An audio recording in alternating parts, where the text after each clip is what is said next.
Hello everyone, welcome back to my channel learn it easy with Honey. So आज का topic है learning direct and indirect speech. तो आइए देखते हैं कैसे हम सीख सकते हैं डायरेक्ट स्पीच। होता क्या है direct speech? Direct speech actually direct words होते हैं of the speaker when we quote the exact words of the speaker, यानी कि स्पीकर जो कह रहा है उसके एक्चुअल डायलॉग्स। एंड इस पेज पे आपको कहाँ दिख रहे हैं? You can see those dialogues in the inverted commas, or what we call it in the other language as quotes. He said, क्या कहा उसने? I will come with you. So speaker के actual words क्या है? I will come with you. Okay. Now what is an indirect speech? Indirect speech होते हैं वो जो डायलॉग अभी हमने प्रीवियस एग्जाम्पल में देखा था, उसी डायलॉग को जब कोई सेकंड पर्सन किसी थर्ड पर्सन को बताता है तो वो कैसे बोलेगा? वो होती है indirect speech. That means talking about what someone has said without repeating the exact words of the speaker. Direct speech में क्या था? Exact words of the speaker, they were quoted in the inverted commas. And indirect speech में speaker नहीं बोल रहा है, the other person to whom the speaker was speaking, या जिसने स्पीकर की बात सुनी वो किसी और पर्सन को फर्स्ट स्पीकर की बात अपनी लैंग्वेज में बोल के बताता है, लेकिन वो उस बात को घुमाता फिराता नहीं है। ओनली फ्यू चेंजेस होते हैं, क्योंकि जब हम बोलते हैं कि he said, what did he say? He said I will come with you. तो ही ने क्या बोला था? I will come with you. ये तो ही बोल रहा है, लेकिन जब सेकेंड पर्सन इस बात को बोलेगा आई विल कम विथ यू को, तो वो कैसे बोलेगा? he will actually say it as that he said, उसने कहा था he would come with me। अब यहाँ पे ही कौन है? ही है वो स्पीकर जिसने वो बात बोली थी डायरेक्ट स्पीच में। और हमें ध्यान क्या रखना है, जब हम डायरेक्ट स्पीच से इनडायरेक्ट स्पीच में कन्वर्ट करते हैं तो कुछ चीज़ों का खास ध्यान रखना है। एंड वो क्या चीज़ें हैं? टेंस। टेंसेस क्या होते हैं? प्रेजेंट, पास्ट एंड फ्यूचर, और इसके जितने भी टेंस फॉर्म है। नेक्स्ट चीज is the pronoun. What are the pronouns? he, she, it, I, we, you, similarly. Then there are other things other than tense and pronoun, और वो क्या होती हैं? टाइम, प्लेस, ऑक्सिलरीज भी होती हैं। सो ये भी चेंज होती हैं। अब टाइम और प्लेस से क्या मतलब है? टाइम और प्लेस से मतलब हमारा ये नहीं है कि किसी जगह का particularly name, that means a proper noun. यहाँ पे हम प्रॉपर नाउन की बात नहीं कर रहे हैं। टाइम से मतलब हुआ today, tomorrow, when. Okay. Place से मतलब हुआ where, here, there, where. Okay.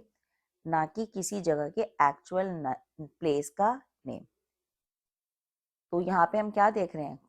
Time and place में we are not referring to proper nouns, we are not referring to nouns exactly, बल्कि हम किसको रेफर कर रहे हैं? टाइम एंड प्लेस में हम रेफर कर रहे हैं एडवर्ब्स को।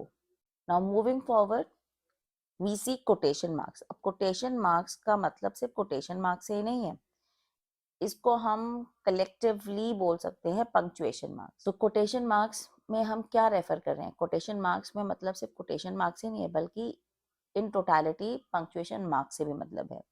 कोटेशन मार्क्स इसलिए लिखा गया है क्योंकि जब हम डायरेक्ट स्पीच को देखते हैं तो डायरेक्ट स्पीच में dialogue is written in inverted commas, और जब इनडायरेक्ट स्पीच में कन्वर्ट करते हैं तो कोटेशन मार्क्स को ही हम बेसिकली रिमूव करते हैं। But not only the quotation mark, you will see in the further examples कि कोटेशन मार्क्स के अलावा कॉमा भी रिमूव होता है। एंड अदर देन दैट, जहाँ पर डिफरेंट टाइप्स ऑफ सेंटेंसेस हैं, जैसे कि आपके हो गए इंटेरोगेटिव सेंटेंसेस जहाँ पे क्वेश्चन मार्क्स आते हैं, तो question mark will be removed. Exclamatory sentence जहाँ पे एक्सक्लेमेटरी मार्क आता है, वहां से एक्सक्लेमेटरी मार्क को भी रिमूव किया जाएगा। एंड अब सेंटेंस कंप्लीट कैसे होगा? If these punctuation marks are getting removed, like the question mark and the exclamatory mark, then what are we going to put to complete the sentence? And we all know sentence तब तक incomplete है जब तक उसको हम punctuate नहीं करते हैं. So sentence, all types of sentences, whether they are exclamatory, whether they are interrogative, वो complete होंगे by using a full stop. फिर अब हम पहचानेंगे कैसे कि वो कौन से टाइप के सेंटेंस है. Well, don't worry, वो भी easy हो जाएगा. There are certain words that we use that help us find out or identify what type of sentences are those when they are getting converted into indirect speech. Now let us move further. अब ये जो 4 हमने points discuss कर रहे हैं अभी, the changes that we are going to make while we are converting particular sentences that are there in direct speech and we are converting into indirect speech. तो हमें किन बातों का ध्यान रखना है? एक तो tense, next is pronoun, then the third thing is time and place, and the quotation marks, or you can say the punctuation marks. Let us study what type of changes are we going to make when we are referring to tenses. So now this will be vice versa. That means जब हम direct speech से indirect speech में convert कर रहे हैं और जब हम इनडायरेक्ट स्पीच से डायरेक्ट स्पीच में भी कन्वर्ट कर रहे हैं तो हमें इन सब चेंजेस का ध्यान रखना पड़ेगा. So present simple. So starting from the present tense. तो प्रेजेंट टेंस के कितने टेंस फॉर्म्स होते हैं? They are 4. Present simple, or what we also call it as the present indefinite tense. Then you have present continuous tense, then the perfect tense, the present perfect tense, and then we have the present perfect continuous tense. So all the tenses in their tense forms will follow up in the same routine. पहले आएगा indefinite or simple, then you will have the continuous, next would be perfect, and the last most would be the perfect continuous tense. So please remember this order क्योंकि ये आपको आगे के tenses को convert करने में मदद करेगा. सो प्रेजेंट सिंपल कहाँ चेंज होगा? प्रेजेंट सिंपल देखिए, if you can see it on the screen, present simple directly convert कर देते हैं हम in from direct to indirect में. जब हम चेंजेस करते हैं तो प्रेजेंट टेंस को सिंपली कन्वर्ट कर देंगे उसके रिलेटिव पास्ट टेंस में. जैसे कि प्रेजेंट सिंपल है तो उसको कन्वर्ट कर देंगे पास्ट सिंपल में.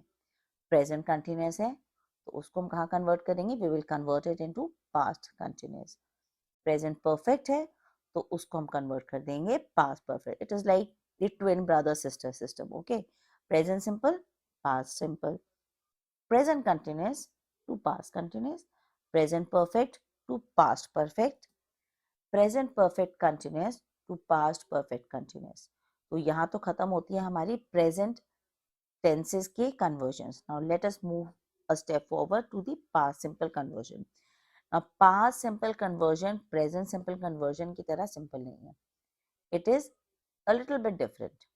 जहाँ past tense की बात आती है तो हम past tense को past tense में ही convert करेंगे. लेकिन कैसे करेंगे? We will jump one step ahead. जैसे कि past simple है तो I made you learn the tense forms: simple, continuous, perfect, perfect continuous. Please इस ऑर्डर को लर्न करके रखिए because it will help you to remember the conversion of the past tense. So simple के बाद क्या आता है? कंटिन्यूस. कंटिन्यूस के बाद क्या आता है? परफेक्ट. एंड परफेक्ट के बाद क्या आता है? Perfect continuous tense. तो जहाँ पास्ट सिंपल है, as you can see on the screen, past simple will not get converted to past continuous, बल्कि वो एक सीढ़ी जंप कर जाएगा और वो कन्वर्ट हो जाएगा पास्ट परफेक्ट टेंस में. अब नेक्स्ट क्या आता है? Past continuous. पास्ट कंटिन्यूस कहाँ जाएगा? पास्ट कंटिन्यूस पास्ट परफेक्ट में चेंज नहीं होगा बल्कि वो चेंज होगा पास्ट परफेक्ट कंटिन्यूस में क्योंकि उसने भी एक स्टेप जंप कर दिया है. अब पास्ट सिंपल तो कन्वर्ट हो गया पास्ट परफेक्ट में और पास्ट कंटिन्यूस कन्वर्ट हो गया है पास्ट परफेक्ट कंटिन्यूस में. अब पास्ट परफेक्ट और पास्ट परफेक्ट कंटिन्यूस का क्या होगा? ऐसे घबराने की जरूरत नहीं है क्योंकि इन दोनों टेंस फॉर्म्स के कन्वर्जन्स नहीं होते हैं. जो भी डायलॉग होता है या जो भी सेंटेंस होता है that remains in the same tense form. That means past perfect continuous will get converted into past perfect continuous only and past perfect continuous will get converted into past perfect continuous only. वैसे तो conversion नहीं बोलना पड़ेगा इसको, it will remain same. That is why no change in both the tense form is written in front of it. Okay, अब बात आती है future की. फ्यूचर में क्या करेंगे? ओ, यहाँ पे तो फ्यूचर का कोई रूल ही नहीं है वो इसलिए क्योंकि फ्यूचर टेंसेस वैसे की ही वैसी रहने वाली हैं। चेंजेस कहाँ आएंगे फ्यूचर टेंस में? फ्यूचर टेंस में चेंजेस आएंगे only in the usage of will, shall, can, could, क्योंकि हमें मालूम है, आप सबको मालूम ही होगा कि फ्यूचर टेंस बाकी टेंसेस से कैसे डिफरेंट है। जहां प्रेजेंट टेंस में फर्स्ट फॉर्म यूज होता है, पास्ट टेंस में second and the third form use होता है, फ्यूचर टेंस में फर्स्ट फॉर्म यूज होता है, लेकिन वो प्रेजेंट टेंस से डिफरेंट है क्योंकि उसमें विल और शैल का भी यूज होता है। तो विल और शैल will be used are used in the future tenses, but जब उनको convert करते हैं हम to the indirect speech, तो will gets changed into would, shall gets changed into should, can gets changed into could. So let us learn about the next type of change. और next type of change क्या है हमारा? Changes in pronoun. अब you can see direct speech में first word जो लिखा है, जो फर्स्ट लेटर लिखा है, that is I. Now I जो डायरेक्ट स्पीच का है वो कन्वर्ट होगा जब हम इनडायरेक्ट में चेंज करेंगे सेंटेंस को, तो I will get converted into he और शी। लेकिन ही और शी में क्यों कन्वर्ट होगा? See, I think you must have forgotten, लेकिन मैंने वीडियो की बिगनिंग में ही बताया था कि डायरेक्ट स्पीच में स्पीकर कौन होता है? The first person. Or where is I used? I is also used for the speaker, that means the first person. तो जब speaker direct speech में है I, वो convert हो जाएगा he और she में, क्योंकि indirect speech में कौन बोल रहा है? The second and the third person. So I का तो कोई रोल ही नहीं है. Now next comes we. We is also what? The first person. लेकिन we will get converted into they. That means the third person. Now what about you? You is the second person. जो you है वो भी convert हो जाएगा and it will also get converted into he, she और they. क्योंकि you जो एक बड़ा dubious सा होता है, इसका पता ही नहीं है कि वो singular है कि plural है, मेल के लिए यूज हो रहा है कि फीमेल के लिए यूज हो रहा है, इसीलिए you will get converted into he, she और they. My will get converted into his or her. Our will get converted into their. Your will get converted into his, her and their. Me to him or her. Us to them. You again to him, her, them. Mine to his and hers. Ours to theirs. Yours to his and hers. But कमाल की बात notice करने की ये है कि जो मैंने टेबल फॉर्म करी है उसमें यू 2 बार आया है और हर बार यू के चेंजेस जो इनडायरेक्ट में है दे आर डिफरेंट। अब उसके पीछे का रीजन मालूम है क्या है? क्योंकि at some places you is use as the nominative case and somewhere you is use as the objective case. तो जब भी हम यू को in the direct speech we are using you as the objective case, तो उसको convert किस में करेंगे? हम थर्ड पर्सन में कन्वर्ट करेंगे और थर्ड पर्सन ऑब्जेक्टिव केस में ही कन्वर्ट करेंगे, जो कि होता है हिम, हर एंड देम। और जब कभी भी हम यू को as the nominative case use कर रहे हैं, then we are going to convert you into indirect speech in the nominative case only, जो कि हमारा होता है third person nominative case he, she and they. Now let us see, after learning about the conversions of direct into indirect, और उसके हमने दो basic changes हमने स्टडी कर लिए हैं. One is the tense, next is the pronoun, and the third one was the time and place. So as I told you, time and place का मतलब यहाँ पर प्रॉपर नाउन से नहीं है, बल्कि यहाँ पे टाइम एंड प्लेस का मतलब होता है हमारा एडवर्ब से रिलेशन में. So today it will get converted into that day, yesterday, the previous day, क्योंकि yesterday क्या होता है? जो बीत गया, और previous का मतलब क्या होता है? जो पहले हो चुका है. tomorrow means जो होने वाला है, जो next आएगा, इसलिए tomorrow will get converted into the next day. last night, the previous night. next week will get converted to the following week, or next year will get converted into the following year. Last week, previous week, last year, the next year. Now time के कुछ और examples हैं जो हमें convert करने हैं. Now, then, ago, before, just, then. Now this is something about nearness. Okay, so जो चीज नजदीक है इनडायरेक्ट स्पीच में उसको क्या दिखाएंगे, दूर दिखाएंगे. जैसे this becomes that, these becomes those, here, there. Hither is a word that is used for here and it is a word that is used in the old English. So जब कभी भी hither हम use करेंगे तो it will get converted into thither. तो मुश्किल नहीं है spelling, बस hither में h से पहले t लग जाएगा and the spelling will be changed. Thus it gets converted to so. Now these what you see right now on the screen are the conversion of the auxiliaries from direct to indirect. Am, is, are. If you can see on the screen, am, is और are का जो indirect conversion है तीनों का same है. और ऐसा क्यों है? क्योंकि is, am, are use करते हैं हम present tense में और जैसा हमने learn करा था tenses में कि present tense gets converted into past tense. तो is, am, are जो कि एक auxiliary verb है उसका प्रेजेंट टेंस से जब हम कन्वर्ट करते हैं उसको पास्ट टेंस में तो उसका पास्ट फॉर्म क्या होता है, was. चाहे वो am हो, चाहे वो is हो, चाहे वो are हो. इसलिए am, is और are का past conversion into indirect would be was. has और have का क्या होता है, had. shall का as I told you would be should. will to would, can, could, may to might. Now other than learning these few words, and these will be learned when we are practicing them, and practice can only make a man perfect. So other than learning these simple words, how to convert them into indirect, let us study about the basic study of converting sentences into indirect speech. So there are some rules, around 6 rules that I've written down for you. Let us focus on that. जब भी हम direct speech को convert करते हैं तो हमें ध्यान देना है कि हम कौन से टाइप ऑफ सेंटेंस को कन्वर्ट कर रहे हैं.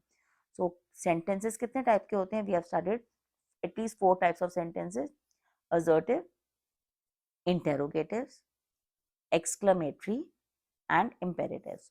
तो जब अगर सेंटेंस असर्टिव में है तो हमें क्या करना है, in an assertive sentence that, the word that, THAT, that की ही बात हो रही है. In an assertive sentence, that is introduced after the reporting verb. अब reporting verb क्या होता है?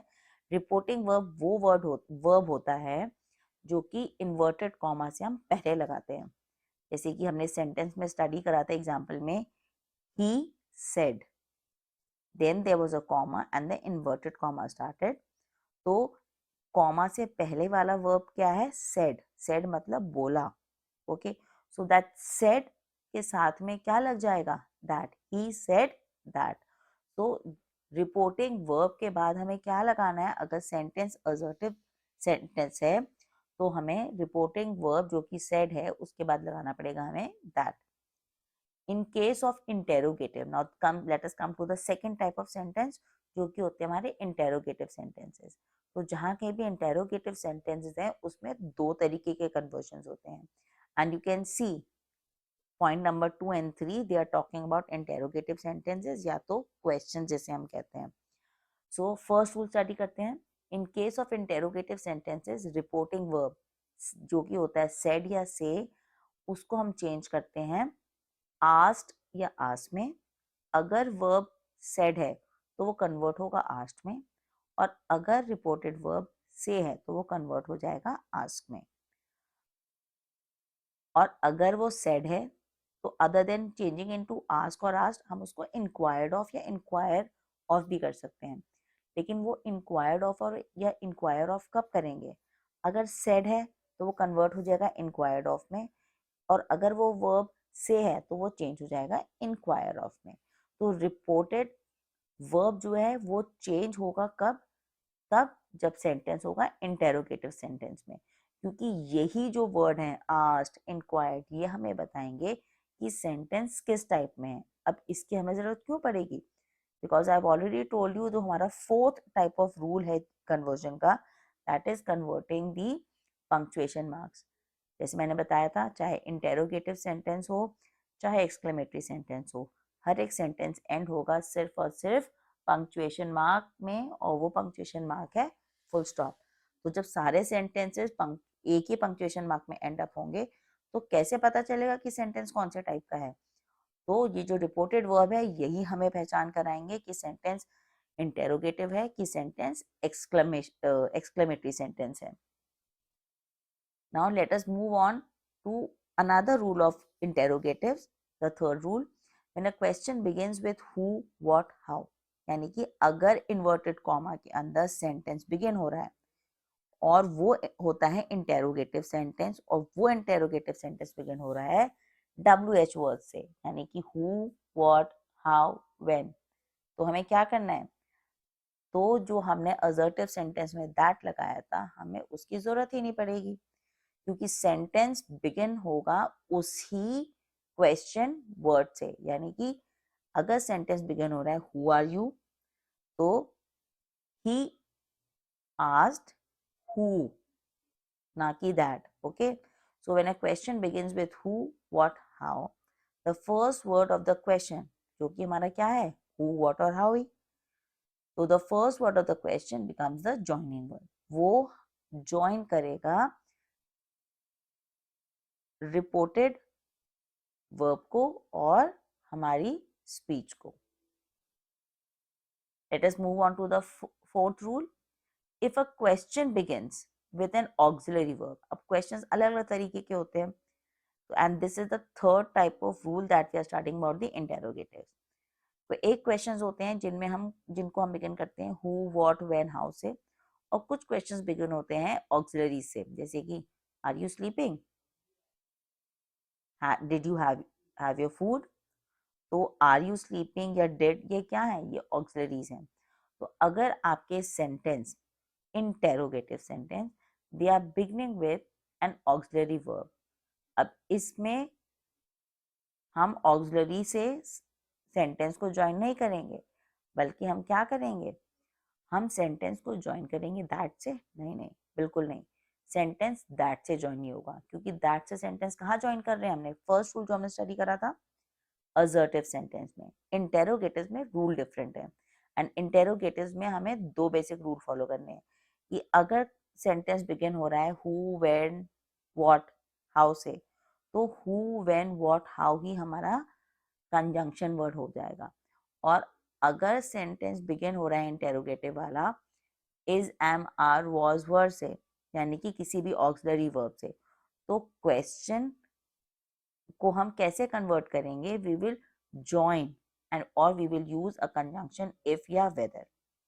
या तो इफ यूज करेंगे, नहीं तो वेदर यूज करेंगे, बट दैट यूज नहीं करेंगे। Like suppose the sentence is are you eating food, so he asked if, he asked what, if, so if a question begins with an auxiliary verb am, is, etc, मतलब किसी भी तरीके का auxiliary start हो रहा है, तो the conjunction if या whether becomes a joining word.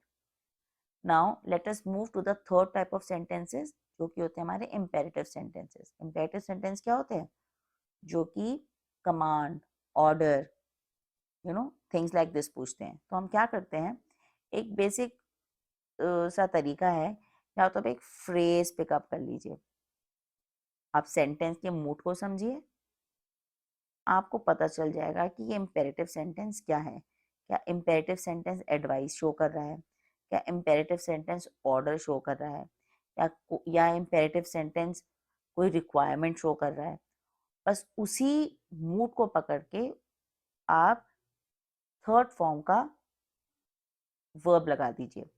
जैसे कि इम्पेरेटिव सेंटेंसेस में क्या होता है, द रिपोर्टिंग वर्ब, हमें तो सेट को चेंज करना है, और हमें सेट को चेंज क्यों करना है, ताकि हमें पता चल सके कि जब इनडायरेक्ट स्पीच में सेंटेंस है तो वो किस टाइप का सेंटेंस है, क्योंकि हमेशा हमें डायरेक्ट से इनडायरेक्ट नहीं, बल्कि इनडायरेक्ट से डायरेक्ट में भी तो कन्वर्ट करना होगा।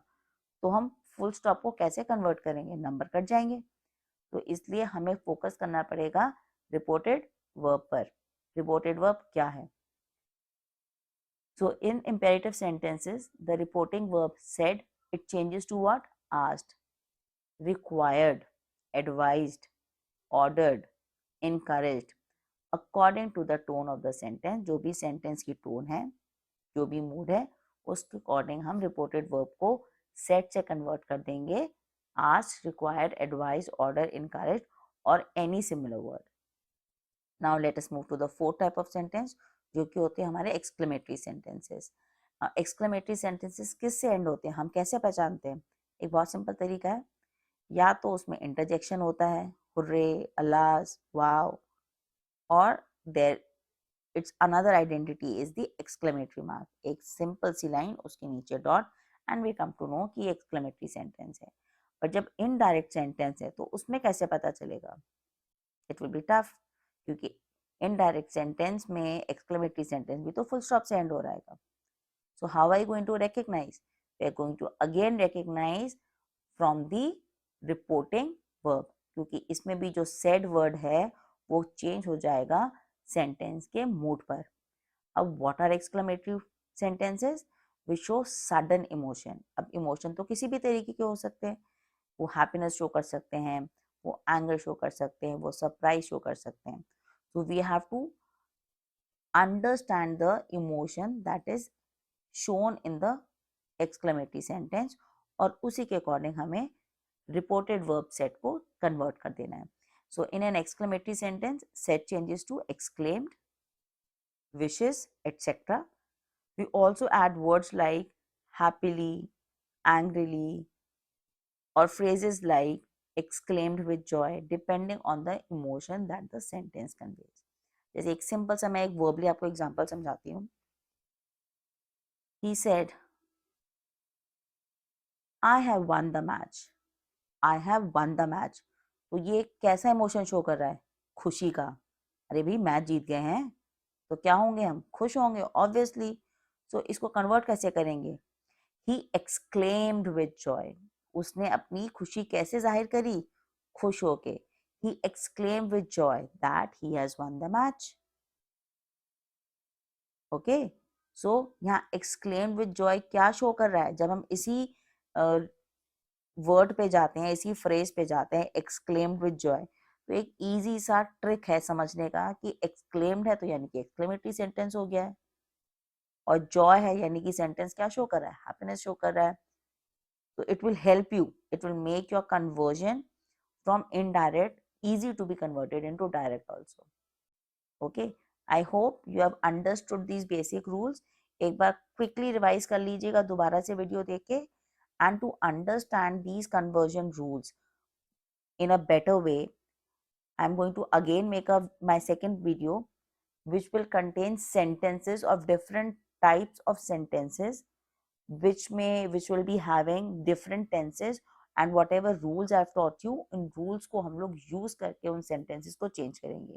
So all those who are interested in learning through the sentences, please watch my next video. Till then, keep supporting, kindly like,